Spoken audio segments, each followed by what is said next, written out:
দর্শক সরাসরি যুক্ত হয়েছে সাভার সেনা অডিটোরিয়াম থেকে। আপনারা দেখতে পাচ্ছেন যে সাকিবের বরবাদ দেখতে আসলে কি পরিমাণ ভিড়, বলা যায় ইতিহাস ব্রেক। আপনাদের যদি দেখানোর চেষ্টা করি, আপনারা দেখতে পাচ্ছেন এখন প্রায় ঘড়িতে রাত 10টা বাজে। এই 10টার দিকেও আসলে কি পরিমাণ ভিড়, দর্শকরা দেখছেন সাকিবের বরবাদ দেখার জন্য এই তীব্র অপেক্ষা।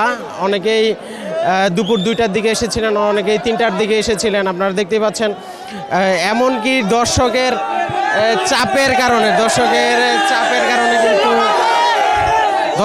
চাপের কারণে কিন্তু মিড নাইট শো একটি বাড়ানো হয়েছে 12:30 থেকে, যেটি 3টা পর্যন্ত, 3টা থেকে 3:30 পর্যন্ত চলবে। আপনারা দেখতেই পাচ্ছেন যে আসলে কি পরিমাণ ভিড়, সত্যিই অবাক করা বিষয়। বাংলা ইতিহাস ব্রেক বলতে গেলেই চলে।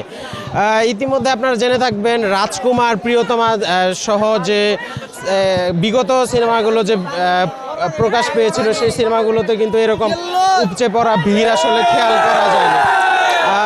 ঈদের 12 দিন পরেও, 12 থেকে 13 দিন পরেও এত ভিড়, আসলে এটা আসলে কল্পনার বাইরে। বাংলা সিনেমার অনেকেই সাকিবের সিনেমা নিয়ে বলছেন দর্শক নেই, তাদের আসলে দেখে রাখা উচিত এবং জেনে রাখা উচিত যে আসলে কি পরিমাণ দর্শক সাকিবের বরবাদ সিনেমা দেখতে। সত্যি অবাক করা বিষয় এটি। আপনারা দেখতে পাচ্ছেন যে আসলে কি পরিমাণ দর্শক দাঁড়িয়ে আছেন, এবং আমরা দেখেছি যে আসলে অনেকেই টিকিট না পেয়ে চলে গিয়েছেন, অনেকে এখানে এখনও দাঁড়িয়ে অপেক্ষা করছে সাকিবের বরবাদ সিনেমা দেখার জন্য। বিগত দিনে যে সিনেমাগুলো প্রকাশ পেয়েছিল সেই সিনেমাগুলোতে কিন্তু এত পরিমাণ দর্শক দেখা যায়নি। ঈদের পরে, ঈদের কিছুদিন আগ পর্যন্ত ছিল দর্শক, কিন্তু এত দর্শক আসলে ঈদের পরেও দেখা যায়নি। আপনারা দেখতে পাচ্ছেন যে আসলে গভীর রাতেও কি পরিমাণ দর্শক সাকিবের বরবাদ দেখতে।